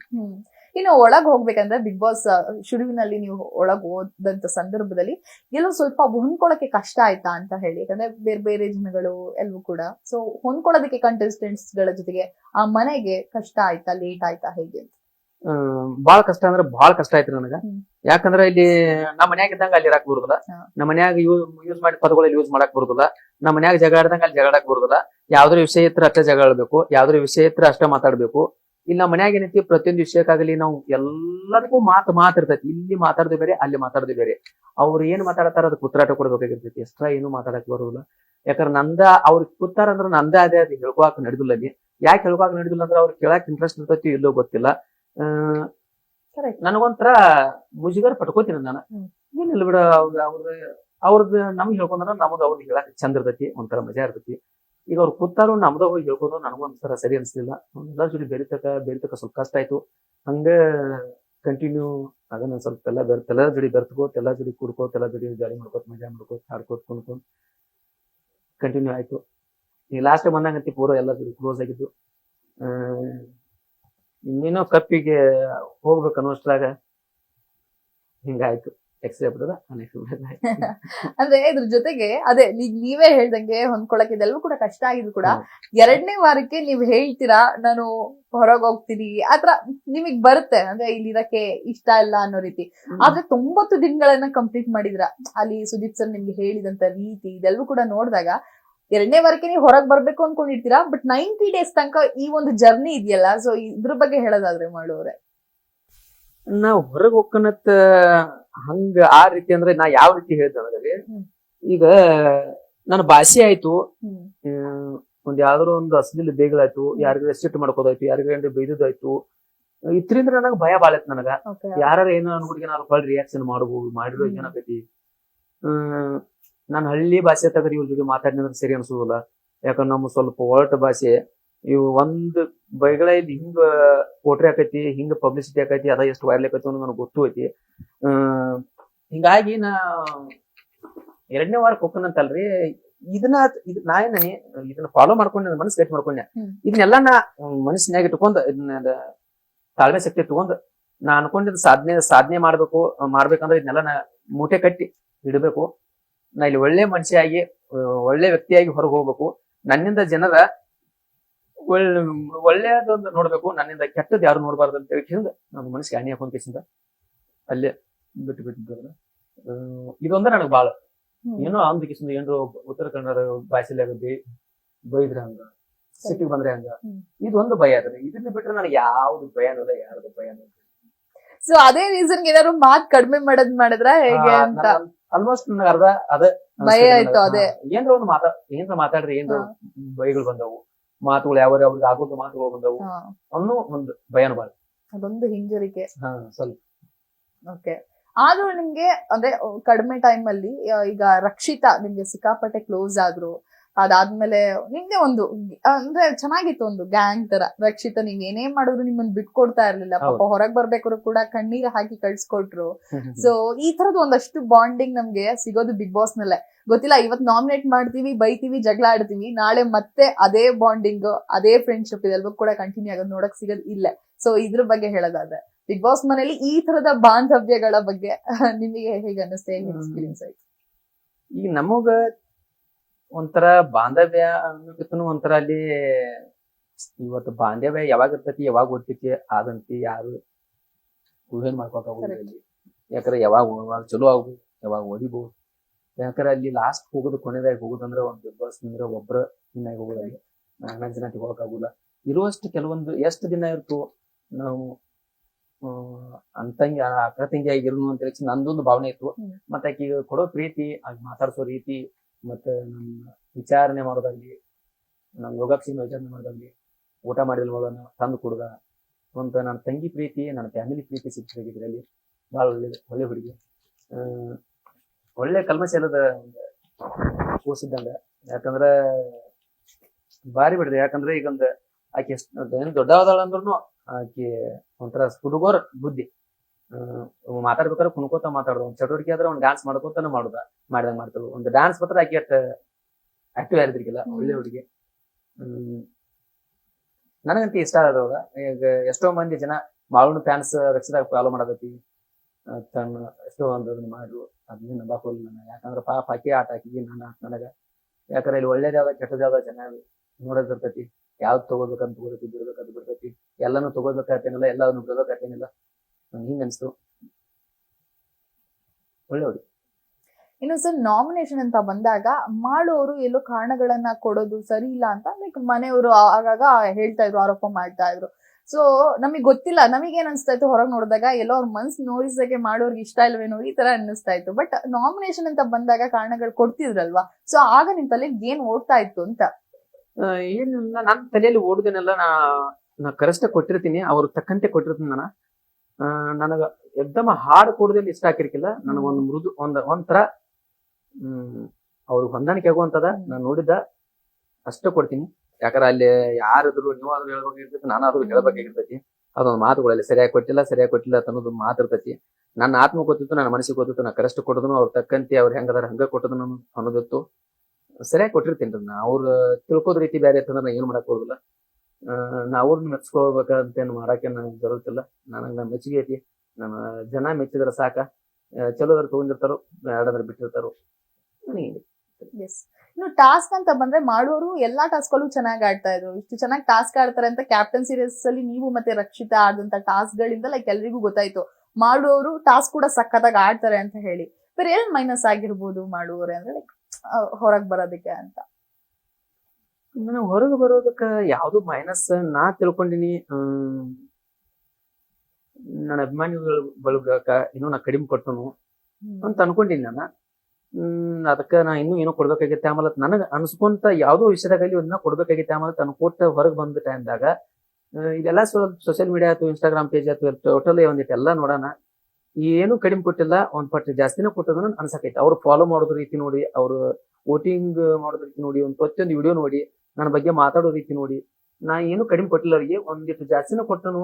ಯಾಕಂದ್ರೆ ನನ್ ಮ್ಯಾಲೆ ಎಷ್ಟು ಭರೋಸಾ ಇಟ್ಟು, ನಂಬಿಕೆ ಇಟ್ಟು, ಆತ್ಮವಿಶ್ವಾಸ ಮಾಡೋ ನಾ ಗೆಲ್ಲಬೇಕು ಅನ್ನೂ ಖುಷಿ ಇಟ್ಕೊಂಡ್ ಮಾತಾಡ್ಯಾರು. ನಾ ಎದಕ್ಕೆ ಬಂದು ನೋಡೋದು ನನಗ ಸ್ವಲ್ಪ ಪ್ರಶ್ನೆ ಕಾಡಕತ್ತಿದ್ರು. ಸೊ ಅಭಿಮಾನಿಗಳಿಗೆ ನೀವು ಕಪ್ ಗೆಲ್ಬೇಕು, ಫೈನಲಿಸ್ಟ್ ಆಗ್ಬೇಕು ಅನ್ನೋದು ಆಸೆ ಅಂತೂ ಇದ್ದೇ ಇತ್ತು. ಬಟ್ ಹೊರಗ್ ಬಂದಿದ್ದು ಎಲ್ಲೋ ಅವ್ರಿಗೂ ಕೂಡ ಬೇಜಾರಿದೆ. ಸೊ ಒಳಗ್ ನೀವು ಬಿಗ್ ಬಾಸ್ ಅಂದಾಕ್ಷಣ ನೀವು ಒಳಗ್ ಹೋಗ್ಬೇಕಂದ್ರೆ ನಿಮ್ಗೂ ಒಂದ್ ನಿರೀಕ್ಷೆ ಇರುತ್ತಲ್ಲ, ಇಲ್ಲ ನಾನು ಕಪ್ ಗೆಲ್ಬೇಕು ಆ ತರದ್ದು. ಸೊ ನಿಮ್ ನಿರೀಕ್ಷೆ ಏನಾಗಿತ್ತು ಸರ್ ಅವಾಗ ಅಂತ, ಬಿಗ್ ಬಾಸ್ ಹೋಗೋಕ್ಕಿಂತ ಮುಂಚೆ? ಹೋಗಕ್ಕಿಂತ ಮುಂಚೆನೂ ನಾ ಗೆಲ್ಲಬೇಕಂತ ಬಂದವ್ರಲ್ಲಿ ಆಸೆ ಕಟ್ಕೊಂಡ ಗೆಲ್ಲಬೇಕು, ಫೈಟ್ ಮಾಡಬೇಕು. ಏನ್ ಪ್ರೊಸೀಜರ್ ಬಂದ್ರು ಅದಕ್ಕೆ ನಾ ಫೈಟ್ ಮಾಡಬೇಕು, ಅದನ್ನ ಎದುರಿಸ್ಕೊಂಡು ಮುಂದೆ ಹೋಗ್ತಾ ಇರ್ಬೇಕಂತ ಹೇಳಿಸಿಂದ ಒಂದು ಚಾಲೆಂಜ್ ತಗೊಂಡು ಬಂದೀನಿ. ಯಾಕಂದ್ರೆ ನನ್ನ ಜನ ಇಟ್ಟು ನಂಬಿಕೆ ಉಳಿಸಿ ನನ್ನ ಇಟ್ಟು ಕಳ್ಸಾತಾರ ಅಂದ್ರ ಅವ್ರ ನಂಬಿಕೆ ನಾ ಯಾವಾಗ ದ್ರೋಹ ಬಗೆಬಾರ್ದು. ಅವ್ರನ್ನ ಒಂದ್ ಏನ್ರ ಕೊಡ್ಬೇಕು ಬಹುಮಾನ ರೂಪವಾಗಿ ಬಾಳ ಆಸೆ ಇತ್ತು. ಕಪ್ ತಗೊಂಬಂದ್ ಅವ್ರ ಮುಂದೆ ಇಟ್ಟು ಕಿಸಿಂದ ಅವ್ರ ಮುಂದೆ ಸೆಲೆಬ್ರೇಷನ್ ಮಾಡ್ಕೋಬೇಕು ಅನ್ನೋ ಬಾಳ ಆಸೆ ಇತ್ತು. ಅದ ಒಂಥರ. ಇನ್ನು ಟಾಸ್ಕ್ ಅಂತ ಬಂದಾಗ ನೀವು ತುಂಬಾ ಸ್ಪೋರ್ಟಿವ್ ಆಗಿ ಆಡ್ತಾ ಇದ್ರಿ. ಇವನ್ ಈ ಹೇರ್ ಸ್ಟೈಲ್ ಮಾಡೋದು ಕೂಡ ಅಷ್ಟೇ, ಅದು ಟ್ರೆಂಡ್ ಆಯ್ತು ಹೊರಗೆ. ಸೊ ಆ ಹೇರ್ ಸ್ಟೈಲ್ ಮಾಡ್ಕೋಬೇಕು ಅಂದಾಗ್ಲೂ ಕೂಡ ಲೈಕ್ ಹೇಗಿತ್ತು ನಿಮ್ಮ ರಿಯಾಕ್ಷನ್ ಅಂತ? ನಂದ್ ಒಳ್ಳೆ ರಿಯಾಕ್ಷನ್ ಇತ್ತು, ನನಗೆ ಏನು ಖುಷಿನೂ ಆಯ್ತು. ನನಗ ಯಾವ್ದ ಒಂದ್ ಮನಸ್ಸಿನ್ಯಾಗ ಒಂದ್ ಕಲ್ಮಸ್ ಇಟ್ಕೊಂಡೇನು ಮಾಡ್ಕೊಂಡಿಲ್ಲ ನಾನು. ನನಗೊಂದು ಅಲ್ಲಿ ಚಾಲೆಂಜಿಂಗ್ ಟಾಸ್ಕ್ ಬಂದಾಗ ಅವ್ರು ಆಲ್ರೆಡಿ ರಜತನ ಅವ್ರು ಸರ ಹೋಗಿ 2 ಪಾಯಿಂಟ್ ಗಳಿಸಿರು. ಈಗ ನನಗೆ ಒಂದು ಅಶ್ವಿನ್ ಮಾಮನ ಹೇಳಿ, ಅಶ್ವಿನ್ ಮಾಮ ಏನಾದ್ರು ಆಗ್ಲಿ ಒಟ್ಟ ನೀವು ಈ ಸಲ ಏನಾದ್ರು ಒಂದು ಮುಟ್ಟ ಬರ್ಬೇಕು, ನೀವು ಬಜರ್ ಮಾಡೇ ಬರ್ಬೇಕಂತ ಅಂದಾಗ ಅವ್ರು ಪ್ರೆಷರ್ ಪಡ್ಕೇಸಿ ಬಜರ್ ಮಾಡಿದಾಗ ಇದನ್ನ ಈ ಪ್ರೊಸೀಜರ್ ಫೇಸ್ ಮಾಡಿದ್ರೆ ಅಂದ್ರೆ ಇದೊಂದು ನಿಮ್ಗೆ 2 ಪಾಯಿಂಟ್ ಸಿಗ್ತಾವ ಅಂದ್ಬಿಟ್ಟು ಅಂದಾಗ ಏನ್ ಪ್ರೊಸೀಜರ್ ಅಂದ್ರೆ ಇದನ್ನ ಹೇರ್ ಸ್ಟೈಲ್ ಮಾಡಿಸ್ಬೋದ ಮ್ಯಾಮ್ ನಾ ಮಾಡ್ಕೋತೇನತ್ತೇನ್ರಿ, ನನಗೆ ಪಾಯಿಂಟ್ ಮುಖ್ಯ. ಅವ್ರು ಅಡಿಗೆ ಅನ್ನೋದು ನಾವು 2 ಆಗೋದು ಮುಖ್ಯ ಇರ್ತೈತಿ. ನನಗೆ ಮುಖ್ಯ ಐತಿ, ನಂಗೆ ಗೆಲ್ಬೇಕು ಅನ್ನೋದು ಮುಖ್ಯ ಐತಿ ಅಂತ ತಿಳಿಸಿಂದ ಮಾಡ್ಕೋತೀನಿ. ಅದೊಂಥರ ನನಗೇನ ಮೈನಸ್ ಏನಾಗ್ಲಿಲ್ಲ, ನನಗೆ ಪ್ಲಸ್ ಆಯ್ತು. ನನಗೆ ಮಿರರ್ ಮುಂದೆ ಎಟ್ ನೋಡ್ತಂದ್ರ ಅಟ್ ನನಗೆ ದಿವ್ಸ ಹೆಂಗ್ ಕೇಳ್ತಾವ್ ಹಂಗ ಚೆನ್ನಾಗಿ ಕನ್ಸಾಕಿತ್ತು. ಅದರಿಂದ ಮತ್ತೊಂದು ಖುಷಿ ಏನ್ ನೋಡಿ ಅಂದ್ರೆ ಫ್ಯಾಮಿಲಿ ರೌಂಡ್ ಬಂದಾಗ ನನ್ನ ಮಕ್ಕಳ ಡ್ರೆಸ್ ನೋಡಿ ಅದೊಂಥರ ಖುಷಿ ಆಯ್ತು. ನಾವು ಒಬ್ಬ ಎಲ್ಲ ನನ್ನ ಮಕ್ಕಳು ಒಂದು ಬರ್ದಾರು 3 ಮಂದಿ ನಾವು ಅನ್ಕೊಂಡು ಖುಷಿ ಆಯ್ತು. ಅದೇ 3 ಮಾಡು ಅಂತ ಹೇಳ್ತಾ ಇದ್ರು ಮನೆಯವರೆಲ್ಲ. ಬಿಗ್ ಬಾಸ್ ಮನೆಯಲ್ಲಿ ಫ್ಯಾಮಿಲಿ ವೀಕ್ ಅಂತಂದ್ರೆ ಏನೋ ಅಂದ್ರೆ ಕಾಣ್ದಿರೋ ಖುಷಿ ರೀತಿ, ಯಾಕಂದ್ರೆ ಯಾರನ್ನು ನೋಡಿರಲ್ಲ, ಹೊರಗಿನ ಪ್ರಪಂಚ ಇರಲ್ಲ. ಸೊ ಮನೆಯವ್ರು ಬಂದಾಗ ಆ ಖುಷಿನೇ ಬೇರೆ. ನೀವು ಕೂಡ ತುಂಬಾ ದಿನದಿಂದ ವೇಟ್ ಮಾಡ್ತಾ ಇದ್ರಿ, ಫೈನಲ್ ಆಗಿ ಮನೆಯವರು ಬಂದಾಗ ನಿಮಗೆ ಆದಂತ ಆ ಖುಷಿ ಇದೆಲ್ಲೂ ಕೂಡ. ನನಗಷ್ಟೇ ಅಲ್ಲ ಮ್ಯಾಮ, ಅಲ್ಲಿ ಪ್ರತಿಯೊಬ್ರು ಇದ್ದವ್ರಿಗೆ ಕಂಟೆಂಟ್ ಕೂಡ ಖುಷಿ ಆಗೈತಿ. ಯಾಕಂದ್ರ ಇಷ್ಟು ಒಂದು 80-85 ದಿನ ಅಂದ್ರೆ ಅದ ಬಾಳ ಹೆಚ್ಚಿನ ಮಾತ. ಯಾಕಂದ್ರೆ ಈಗ ಒಂದ್ ದಿವಸ ತಾಯಿ ತಂದಿನ ಬಿಟ್ಟಿರ್ಬೇಕಾದ್ರೆ ಬಾಳ ಕಷ್ಟ ಐತಿ. ನಮ್ ಫ್ಯಾಮಿಲಿ ಬಿಟ್ಟಿರ್ಬೇಕಾದ್ರೆ, ತಾಯಿ ತಂದಿನ ಬಿಟ್ಟಿರ್ಬೇಕಾದ್ರೆ, ನಮ್ದವ್ರನ್ನ ಬಿಟ್ಟಿರ್ಬೇಕಾದ್ರೆ ಒಂಥರ ಹಿಂಸೆ ಆದಂಗ ಆಗಿರ್ತೈತಿ. ಈಗ ಅದ್ರಾಗ ಏನು ನಮ್ಮನರೇ ದಿನ ನೋಡ್ತಾರ ಅವ್ರ, ನಾವಂತಿ ಯಾರು ನೋಡಂಗಿಲ್ಲ. ಈ ನಮ್ ಮುಂದ್ ಒಮ್ಮೆ ಬಂದ ಕೂಡ ನಮ್ಗೆ ಆಶ್ಚರ್ಯ ಆಗುದು ಅನ್ಬರ್ತೈತಿ. ಒಂಥರ ಎನರ್ಜಿ, ಒಂಥರ ಸಪೋರ್ಟ, ಒಂಥರ ಏನೋ ಒಂದ್ ಎಕ್ಸ್ಟ್ರಾ ಪವರ್ ಸಿಕ್ಕಂಗೈತಿ. ನನಗೆ ನನ್ನ ಮಕ್ಕಳು ನೋಡಿಕಿಸಿಂದ ಬಾಳ ಅವ್ರ ಮ್ಯಾಲ ಬಾಳ ಜೀವ ಇದ್ವಿ. ನಂಗೆ ನೋಡಕ್ ಸಿಕ್ತು, ಬಾಳ ಆನಂದ ಆಯ್ತು, ಬಾಳ ಮನಸ್ಪೂರ್ವಕವಾಗಿ ಮಕ್ಕಳ ಜೊತೆ ಆಟ ಆಯ್ತು, ಖುಷಿ. ಏನು ಇದ್ರ ಜೊತೆಗೆ ಅಂದ್ರೆ ಸೀಕ್ರೆಟ್ ಟಾಸ್ಕ್ ಕೆಲವು ಕೂಡ ನಡೆಯುತ್ತಾ? ಸೀಕ್ರೆಟ್ ಟಾಸ್ಕ್ ಜೊತೆಗೆ ಸೀಕ್ರೆಟ್ ರೂಮ್ ಕೂಡ, ಅಂದ್ರೆ ಧ್ರುವಂತ್ ಮತ್ತೆ ರಕ್ಷಿತಾ ಹೋಗ್ತಾರೆ. ಅವ್ರ ಹೆಲ್ಮೆಟ್ ಆದಾಗ ಅಷ್ಟಾಗಿ ಯಾರಿಗೂ ಕೂಡ ಅಂದ್ರೆ ಅನ್ಕೊಂಡಿರ್ಲಿಲ್ಲ ಅವ್ರಿಬ್ರು ಹೆಲ್ಮೆಟ್ ಆಗಿದ್ದಾರೆ ಅಂತ ಹೇಳಿ. ಇನ್ನು ರಕ್ಷಿತಾ ಹೋಗ್ತಾರೆ ಅಂತ ಎಲ್ರಿಗೂ ಶಾಕಿಂಗ್ ಕೂಡ ಆಗಿತ್ತು. ಸೊ ಅವ್ರಿಬ್ರು ಸೀಕ್ರೆಟ್ ರೂಮ್ ಹೋದಾಗ ಲೈಕ್ ಒಂದಷ್ಟು ಜನ ಕೂಡ ಡಿಸ್ಕಸ್ ಮಾಡ್ತಾ ಇದ್ರಿ. ಸೊ ನಿಮಗೇನಾದ್ರು ಅದ್ರ ಬಗ್ಗೆ ಹಿಂಟ್ ಇತ್ತಾ ಹೇಗೆ? ನನ್ನ ಬಗ್ಗೆ 2 ಇತ್ರಿ ನನ್ನ ಕಡೆ. 2 ಇತ್ತಂದ್ರ ಹುಗಿರ್ಬೋದಾ ಒಂದ್ 2 ದಿನ ಆದ್ರೆ ಎಲ್ಲಾರು ಕೇಳೋಣ ಬರ್ಬೋದ ಇವತ್ತ, ನಾಳೆ ಬರ್ಬೋದು, ನಾಡ್ದು ಬರ್ಬೋದು, ನಾಡ್ದು ಬರ್ಬೋದು. ಅದ್ ಬರ್ಬೋದು ವೀಕೆಂಡ್ ಬರ್ತದೆ. ವೀಕೆಂಡ್ ದಿನ ಬಂದಾಗ ಆಶ್ಚರ್ಯ ಆಯ್ತು ನನಗೆ. ಅದ ಇವ್ರ ಹೆಂಗ ಆಶ್ಚರ್ಯ ಆಯ್ತಂದ್ರ ಇವ್ರು ನಾವ್ ಆಡ್ಬೇಕಾ ಟಾಸ್ಕ್ ಅಲ್ಲಿ ಇಬ್ರು ಕೂತಾಡ್ಸ್ಯಾರ. ಇವ್ರಿಗೆ ಅವ್ರು ಸೆಲೆಕ್ಟ್ ಮಾಡ್ದ, ಅವ್ರು ಸೆಲೆಕ್ಟ್ ಮಾಡ್ದ, ಅವ್ರನ್ನ ತೆಗೆದು ಇಲ್ಲಿ ಹಾಕೋದ, ಇಲ್ಲಿ ಅವ್ರನ್ನ ತೆಗೆದು ಹಾಕೋದ, ಅದೊಂಥರ ಆಶ್ಚರ್ಯ ಆಯ್ತು. ಮತ್ತ ಅವ್ರ ಒಳಗಿದ್ದ ಜಗಳ ಆಡಿದ್ದ, ಇವ್ರು ಸೀಕ್ರೆಟ್ ರೂಮ್ ಮಾಡಿದ್ದ ಅಂತ ತಲೆಯಾಗ ಇದ್ರಿಕಿಲ್ಲ ನಮಗ. ನಾವ್ ರಕ್ಷಿತನ ಬಗ್ಗೆ ನನಗ ಧ್ರುವಂತರನ ಬಗ್ಗೆ ಒಂದ್ ಏನೋ ಇತ್ತು ಹೋಗ್ಬೋದು ಅಂತ ರೀಕ್ಷಿಂದ. ರಕ್ಷಿತನ ಬಗ್ಗೆ ನನಗೆ ಎಕ್ಸೆಪ್ಟ್ ಇಲ್ರದ ಹೊಕ್ಕಾಳು ಹೊರಗೆ ಹೊಕ್ಕಾಳು ಅಂತ ರೀಕ್ಷಿಂದ. ಯಾಕಂದ್ರ ಆಕಿ ಅದ್ರಾಗ ಎಲ್ಲದ್ರೊಳಗೂ ಸ್ವಲ್ಪ ಆಕ್ಟಿವ್ ಅಂತಿದ್ಲು. ಎಲ್ಲದ್ರೊಳಗು ಅಲ್ಲಿ ಹೆಣ್ಮಕ್ಳೊಳಗೆ ಕಂಪೇರ್ ಮಾಡ್ತಂದ್ರ ನಂಗೆ ರಕ್ಷಿತಾ ಸ್ವಲ್ಪ ನನಗೆ ಕಂಫರ್ಟಬಲ್ ಇದೆ, ಚಲೋ ಅದ. ಈಗ ಟಾಸ್ಕ್ ಅಂತ ಯಾವ್ದೋ ಪ್ರತಿಯೊಂದು ವಿಷಯದಾಗಲಿ ಹೋಗ್ಬಾರ್ದಾಗಿತ್ತು. ರಕ್ಷಿತಾ ಹಾಕೋದು ಏನಾಯ್ತು ಫಾಲ್ಟ, ಏನ್ ಮಿಸ್ಸಿಂಗ್ ಆಗಿರ್ಬೇಕು ಅದೇ ವಿಚಾರ ಮಾಡ್ತೇನೆ. ಪಾಪ ಒಳ್ಳೆ ಹುಡುಗಿ, ಹೋಗ್ಬಾರ್ದಾಗಿತ್ತು. ಎಲ್ಲದ್ರೊಳಗ ಇವ್ರ ಜೊತೆ ಕಂಪೇರ್ ಮಾಡ್ತಾರೆ ಹೋಗುವಂತ ನಾನು. ಇನ್ನು ಸೀಕ್ರೆಟ್ ರೂಮ್ ನಲ್ಲಿ ರಕ್ಷಿತಾ ಅಲ್ಲಿ ಕುತ್ಕೊಂಡು ಕೂಡ ನಿಮ್ದೇ ಪ್ಲಾನಿಂಗ್ ಮಾಡ್ತಾ ಇರ್ತಾರೆ. ಅಂದ್ರೆ ಮಾಡುವಣ್ಣ ಗೆಲ್ಬೇಕು, ಕಾವ್ಯ ಸೋಲ್ಬೇಕು, ಮಾಡುವಣ್ಣ ಕ್ಯಾಪ್ಟನ್ಸಿ ರೇಸ್ ಹೋಗ್ಬೇಕು, ಇದನ್ನೇ ಜಪ ಮಾಡ್ತಾ ಇರ್ತಾರೆ. ಗೊತ್ತಿಲ್ಲ, ನಾಮಿನೇಷನ್ ಅಂತ ಬಂದಾಗ್ಲೂ ಅಷ್ಟೇ ಅವ್ರದ್ದು ಬಿಟ್ಬಿಟ್ಟು ಲೈಕ್ ನಿಮ್ಮನ್ನ ಸೇವ್ ಮಾಡೋದಕ್ಕೆ ನೋಡ್ತಾ ಇರ್ತಾರೆ ಅವರು. ಯಾಕೆ ಅಷ್ಟೊಂದು ಅಟ್ಯಾಚ್ಮೆಂಟ್ ಅಂತ ನಿಮಗ್ ಅನ್ಸುತ್ತೆ ಅಂತ? ಅಟ್ಯಾಚ್ಮೆಂಟ್ ಅಂದ್ರೂ ಒಂದ್ ಸಿಂಪಲ್ ಆಗಿ ಹೇಳ್ಬೇಕಂದ್ರ ಈಗ ಅವ್ರ ಮನಸ್ಸು ನೋಡಿ ಗೆಳತನ ಮಾಡಂದಾರಲ್ಲ. ಈಗ ಅವ್ರ ಮನಸ್ಸ, ನನ್ನ ಮನಸ್ಸ, ನಿಮ್ ಮನಸ್ಸ ಎಲ್ಲ ಒಟ್ಟಿಗೆ ಕಂಪೇರ್ ಆದ್ವು ಅಂದ್ರ ಅವು ಎಲ್ಲಿಯೂ ದೂರ ಹೋಗಕ್ ಸಾಧ್ಯ ಇಲ್ಲ. ಯಾಕಂದ್ರೆ ನನ್ನ ಮನಸ್ಸಿನ ಅರ್ಥ ನಿಮ್ಗೆ ಅರ್ಥ ಆಕೈತಿ, ನನ್ನ ಮನಸ್ಸಿನ ಅರ್ಥ ನಮಗ ಅರ್ಥ ಆಕೈತಿ. ಯಾಕಂದ್ರೆ ಪ್ರತಿಯೊಬ್ಬರ ಜೋಡಿ ಎಲ್ಲಾ ಜೋಡಿ ಕ್ಲೋಸ್ ಇರಕ್ ಆಗುದಿಲ್ಲ. ಈಗ ನಾನ್ ಜೋಡಿ ಕ್ಲೋಸ್ ಆಲು, ಗಿಲಿ ಜೋಡಿ ಕ್ಲೋಸ್ ಆಲು, ರಘು ಸರ್ ಜೋಡಿ ಕ್ಲೋಸ್ ಆಲು, ಹಿಂಗೊಬ್ರ ಜೋಡಿ ಕ್ಲೋಸ್ ಅದಲ್ಲ ಅಂದ್ರ ಅವ್ರ ನಮ್ಮ ಮನಸ್ಸೇನೋ ಕೂಡ್ಯಾವ, ನಮ್ಮ ಮನಸ್ಸೇನೋ ಬರ್ತಾವು, ಇವ್ರಿಗೆ ಎಷ್ಟೇ ಕಂಫರ್ಟಬಲ್ ಆಗತಿ, ಬೇರೆ ಕಂಫರ್ಟಬಲ್ ಆಗುದಿಲ್ಲ, ಇವ್ರಂದ್ರೆ ಅವ್ರಿಗೆ ಎಷ್ಟ ಆಗುದಿಲ್ಲ ಅನ್ನೋ ಅರ್ಥ ನನಗ ಆಕೆ. ನನ್ ಜೊತೆ ಕಂಫರ್ಟಬಲ್ ಅಂದ್ರೆ ನಾ ಇದೇ ಹೇಳಿಲ್ಲ, ಒಂಥರ ಮನಸ್ ಅವ್ ಒಂದಾದು ಅಂದ್ರ ಕಂಫರ್ಟಬಲ್ ಆಗತ್ತೆ. ಮತ್ತೆ ಉಳ್ಕಾದವ್ರಿಗೆ ಯಾರ ಜೊತೆ ಕಂಫರ್ಟಬಲ್ ಇರ್ತೈತಿ.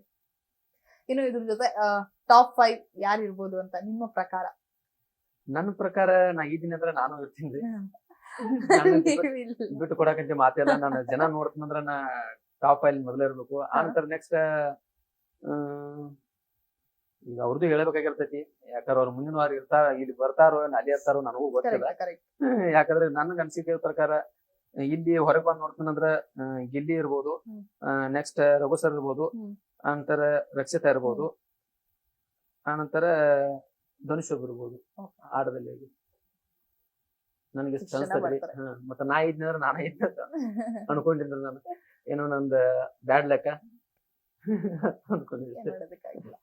ಈಗ ಅಂದ್ರೆ ಟಾಪ್ 5 ಹೇಳಿದ್ರಿ, ನಿಮಗೆ ಪರ್ಸನಲ್ ಆಗಿ ಇಂಥವ್ರು ಗೆಲ್ಬೇಕು ಅಂತ ಇದ್ದೇ ಇರುತ್ತೆ. ಸೊ ನಿಮ್ ಪ್ರಕಾರ ನಿಮ್ಗೆ ಯಾರು ಗೆಲ್ಬೇಕು ಅಂತ ಆಸೆ ಇದೆ ಅಂತ, ಅರೆ ಯಾರು ಗೆಲ್ತಾರೆ ಅಂತ? ನನಗೂ ಕನ್ಫ್ಯೂಸ್ ಐತ್ರಿ, ಯಾಕಂದ್ರೆ ಯಾರು ಗೆಲ್ತಾರ ಅನ್ನೋದ. ಯಾಕಂದ್ರೆ ಎಲ್ಲಾರು ಚಲೋ ಆಡ್ತರು, ನಾನು ಸೂರಜ್ ಚಲೋ ಆಡ್ತಿದ್ವು, ನಾವು ಇಬ್ರು ಹೊರಗೆ ಬಂದು. ಈಗ ಆಡವ್ರಂದ್ರ ಅಲ್ಲಿ ಧನುಷಿ, ರಘು ಸರ ಫಿಸಿಕಲ್ ಟಾಸ್ಕ್ ಅಂತ ಬಂದಾಗ, ಈಗ ಅವ್ರಿಬ್ರಲ್ಲೇ ನನಗ ಅನಸ್ತೈತಿ ಗಿಲ್ಲಿಯೋ ಅನಸ್ತೈತ್ರಿ. ಗಿಲ್ಲಿಯೋ ಅನಸ್ತೈತ್ರಿ. ಟಾಸ್ಕ್ ಅಂತ ಆಡಿದಂದ್ರ ಆಗ್ಬೋದು, ಟಾಸ್ಕ್ ಒಂದ್ ಮನಸ್ ಕೊಟ್ಟ ಆಡಿಕಿಸಿಂದ ಅದೊಂದ್ ಆಡಿದಂದ್ರ ಆಗ್ಬೋದು.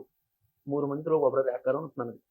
ಬಟ್ ಈಗ ಬಂದದ ಪ್ರತಿಯೊಂದು ಟಾಸ್ಕ್ ಆಗಲಿ ಎಫರ್ಟ್ ಹಾಕಿ ತಲೆ ಓಡಿಸಿ ಅವ್ರ ಇರೋ ರೀತಿ ಬಿಟ್ಟು ಅದ್ರ ಮ್ಯಾಲ ಗಮನ ಹರಿಸಿ ಮಾಡ್ರ ಸ್ವಲ್ಪ ಒಳ್ಳೇದೈತಿ ನನ್ನ ಅನ್ಸುತ್ತೆ. ಗಿಲ್ಲಿನೂ ರಘು ಸರು ನಿಮಿಷ ಆಗ್ಬೋದು, ಒಬ್ರ ಅಂತ ಸಾಧ್ಯ ಇಲ್ರಿ. ಸೊ ಇಷ್ಟ ದಿನ ಬಿಗ್ ಬಾಸ್ ಅಂತೂ ಆಯ್ತು. ಸೊ ಇನ್ ಮುಂದೆ ಏನು ವಾಟ್ ನೆಕ್ಸ್ಟ್ ಅಂತ ಮಾಡೋರು? ಈಗಾಗ್ಲೇ ನಮ್ಮನ್ನ ಸಾಂಗ್ ಮೂಲಕ ನೀವು ಸಿಕ್ಕಾಪಟ್ಟೆ ರಂಜಿಸಿದಿರಿ, ಈಗ ಮುಂದೇನು ಅಂತ? ಬಂದಾದಿ ಅಂತೀನಿ ಬಿಡಂಗಿಲ್ರಿ. ಬಂದಾದಿ ನಾವ್ ಅದರಿ ಸಾಂಗ್ ರೆಡಿ ಮಾಡೋದು, ವಿಡಿಯೋ ಮಾಡೋದು, ಅಪ್ಲೋಡ್ ಮಾಡೋದು, ಜನರಿಂದ ಸಪೋರ್ಟ್ ಕೇಳಿಕಿಸಿಂದ ಅದು ಒಳ್ಳೇದಿದ್ರೆ ತಗೋತಾರು, ಒಳ್ಳೇದಿರ್ಲಿಕ್ಕಂದ್ರೆ ಬಿಡ್ತಾರು. ಯಾಕಂದ್ರೆ ಜನರಿಂದ ನಾನು ಮೇಲೆ ಬಂದೆ, ಜನರನ್ನೇ ನನ್ನ ದೇವರಿಂದ ನಾವು ಅಂತ ಹೇಳಿ ತಿಳ್ಕೊಂಡು ಜೀವನ ಮಾಡಕತ್ತೇವ್ರಿ. ಇದೇ ನಮ್ಮ ಸಾಂಗ್ ಬರೋದು, ಅಪ್ಲೋಡ್ ಅದು ನಾವು ವಿಡಿಯೋ ಮಾಡೋದು, ಅಪ್ಲೋಡ್ ಮಾಡೋದು. ಈ ನೆಕ್ಸ್ಟ್ ಸಾಂಗ್ ಒಂದು ಹೇರ್ ಸ್ಟೈಲ್ ಮೇಲೆ ಆಯ್ತು, ಒಂದು ಮಾಡ್ಬೇಕು ಅನ್ನೋ ಆಸೆ ಐತಿ. ಈಗ ಎಲ್ಲಾರು ನ್ಯೂಸ್ ಅವ್ರ ಲಗುಟ್ ನಮ್ನ ಹೊರಗೆ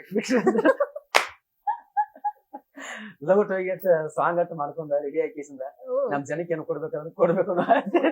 ಪರವಾಗಿಲ್ಲ, ಹೇರ್ ಸ್ಟೈಲ್ ಮೇಲೆ ಸಾಂಗ್ ರೆಡಿ ಮಾಡಿದ್ರ ಮಾಡ್ಬೇಕಾ? ಇನ್ನೂ ಮಾಡಿದ್ರಿ, ರೆಡಿ ಮಾಡ್ತಾರ, ಲಗುಟ್ ರೆಡಿ ಆಗಿದ್ರಿ ಎಲ್ಲ ತಲೆ ಆಗೈತಿ, ಮೈಂಡ್ ಸೆಟ್ ಐತಿ, ಹಿಂಗ ಮಾಡ್ಬೇಕು ಅನ್ನೋ ತಲೆ ಆಗೈತಿ.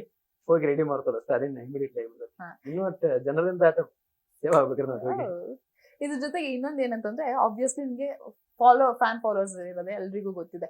ಅಷ್ಟೇ ಮಾಡು ಚೆನ್ನಾಗಿ ಹೆಲ್ಪ್ ಮಾಡಿದಾರೆ ಅಂದ್ರೆ, ಲೈಕ್ ಶ್ರೀಮಂತರು ಅನ್ನೋದು ಕೂಡ ಒಂದಷ್ಟು ಮಾತು ಆಗಾಗ ಯೂಟ್ಯೂಬ್ ಅಲ್ಲಿ ಅಲ್ಲೂ ಇಲ್ಲೂ ಬರ್ತಾ ಇರುತ್ತೆ. ಎಸ್ ಮಾಡು ನಿಜವಾಗ್ಲೂ ಎಷ್ಟು ಸಂಪಾದನೆ ಮಾಡಿದ್ರೆ, ಎಷ್ಟು ದುಡ್ಡು ಮಾಡಿದಾರೆ ಅನ್ನೋ ಒಂದು ಕ್ಲಾರಿಟಿ, ಯಾಕಂದ್ರೆ ಗೊತ್ತಲ್ಲ ನಿಮ್ಗೆ ಯೂಟ್ಯೂಬ್ ಅಲ್ಲಿ ಅದು ಇದು ಎಲ್ಲ ಇರುತ್ತೆ. ಸೊ ನಿಜವಾಗ್ಲೂ ಮಾಡು ಅಷ್ಟು ಶ್ರೀಮಂತರ ಅನ್ನುವಂತ ಒಂದು ಚಿಕ್ಕ ಕನ್ಫ್ಯೂಷನ್. ನನ್ನ ತಾಯಿ ಸಾಕ್ಷಿ ಮಾಡಿ ನಾ ಗಳಿಸಿದ್ ರಗಡಿತ್ತು, ಆದ್ರೆ ಕಳ್ಕೊಂಡಿದ್ದು ಬಾಳ ನಾನು. ಒಂದೊಂದ್ ತೊಡ ದಬಾರಕ್ಕೆ ಇಶ್ಯೂ ಅದು ಅದರಿಂದ ನಾ ಏನು ಉಳಿಸ್ಕೊಲಿಲ್ಲ. ಯಾಕಂದ್ರೆ ನಾ ಅದರಿಂದ ಸೇವ್ ಆಗೋದ, ನಾ ಅದರಿಂದ ಉಳ್ಕೊಳ್ಳೋದ ಬಾಳ ನನಗ್ ಮುಖ್ಯ ಇತ್ತು. ನನಗೆ ಹೆಸರು ಧಕ್ಕೆ ಬರುವಂತದ್ದಿತ್ತು. ಯಾಕಂದ್ರೆ ನಾ ಈಗ ಅದನ್ನ ಒಂಥರ ನಾ ಅದನ್ನ ಯೂಸ್ ಮಾಡ್ಕೊಲಿಕ್ಕಂದ್ರ ಈಗ ನಾ ಇನ್ನ ಇಲ್ಲಿ ಬರ್ತೀನಿ, ಈ ಜಾಗದಾಗ ಇರ್ತಂದು ಗೊತ್ತಿಲ್ಲ. ನಾ ಅದನ್ನ ಸ್ವಲ್ಪ ದುಡ್ಡು ಮಾಡಿದ್ದೆ, ನಾ ಮಾಡಿದ್ದು ಸ್ವಲ್ಪ ನಾ ಲಾಸ್ ಮಾಡ್ಕೊಂಡು ಅಷ್ಟೇ. ಯಾವ್ದಂತ ಕೇಳಾಕ್ ಹೋಗ್ಬೇಡ್ರಿ, ನಾನು ಜನರು ಸಂಪಾದನೆ ಮಾಡಿದ್ರು. ಎಲ್ಲ ನನಗೆ ಜನರ ಆಶೀರ್ವಾದ ಅಂದ್ರೆ, ನನಗೆ ಜನರ ಕೊಟ್ಟಿದ್ದ ಭಿಕ್ಷೆ ಅಂತ ಹೇಳಕ್ ಇಷ್ಟಪಡ್ತೀನಿ. ಅವ್ರು ಕೊಟ್ಟಿದ್ದ ಭಿಕ್ಷೆ, ನನಗೆ ಜನರು ಕೊಟ್ಟಿದ್ದ ಭಿಕ್ಷೆ. ಇನ್ನಾದ್ರೂ ನನಗೆ ಅವರ ಕೊಡದ, ಅವರಿಂದ ನನ್ನ ಜೀವನ. ಥ್ಯಾಂಕ್ ಯು ಸೋ ಮಚ್ ಮಾಡೋರೆ, ನಿಮ್ ಜೊತೆ ಮಾತಾಡಿ ಖುಷಿ ಆಯ್ತು. ಲೈಕ್ ಅಂದ್ರೆ ಪ್ರತಿಯೊಂದು ಕೂಡ ಚೆನ್ನಾಗಿ ಮಾತನಾಡಿದ್ರಿ. ಎಲ್ಲೋ ಇಷ್ಟನ್ನೇ ಅದು ಬಿಗ್ ಬಾಸ್ ಮನೇಲಿ ಇನ್ನೂ ಮಾತಾಡ್ಬೇಕಿತ್ತು, ಓಪನ್ ಅಪ್ ಆಗ್ಬೇಕಿತ್ತು ಅನ್ನೋದು ನಮ್ಮ ಆಶಯ ಆಗಿತ್ತು. ಇಲ್ಲೆಲ್ಲ ಓಪನ್ ಅಪ್ ಮಾತಾಡಿದ್ರಿ, ಜಾಸ್ತಿ ಕ್ಯಾಮ್ರಾ ಇತ್ತು ಅಂತ. ಇಲ್ಲಿ ಏನ್ ಮಾಡಿದ್ರಿ ಮೀಡಿಯಾದವ್ರು, ನಾನ ಮಾತಾಡ ಉಳಿಸೋಲ್ಲ, ಯಾಕೆ ಸ್ಪೀಡ್ ಆಗಿದ್ರಲ್ಲ ಇಲ್ಲಿ ಮಾತಾಡಕ. ಇದು thank you so much. So ನಿಮ್ಗೆ ಒಳ್ಳೇದಾಗ್ಲಿ. ಥ್ಯಾಂಕ್ ಯು ಮಾಡೋರು. ಸೊ ನೋಡಿದ್ರಲ್ಲ, ಇದಿಷ್ಟು ಮಾಡೋರ ಮಾತಾಗಿತ್ತು. ಇನ್ನಷ್ಟು ಹೆಚ್ಚಿನ ಅಪ್ಡೇಟ್ಸ್ ಗಾಗಿ ನೋಡ್ತಾ ಇರಿ ವಿಜಯ್ ಕರ್ನಾಟಕ ವೆಬ್.